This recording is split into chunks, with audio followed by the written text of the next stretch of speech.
You just listened to the Why Work episode. Now listen to the Why Not Wisdom Shot.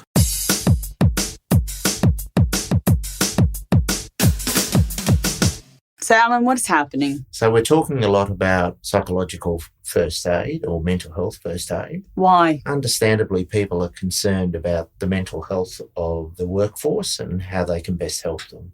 And there are new standards and codes of practice about psychological and psychosocial health. There is a new code that has been published now about psychosocial hazards, which is a related but different topic to mental health first aid. And mental health first aid is happening in the workplace right now, but why not? First aid is good. In any organisation, you need to have first aid to deal with situations where people have been hurt. So physical first aid is about physical injuries. Mental health first aid is about health issues. Just as you expect people who are exercising physical first aid that they should have some sort of training, a skill, I think the same is true for psychological health. So if someone is engaged in psychological first aid, then they should have some training and some skill. So what's the verdict? Well, I think, there's still a lot of debate about it, not just in Australia, but overseas, about whether or not it's effective. And personally, I find it difficult when we're using the expression first aid. If we're talking about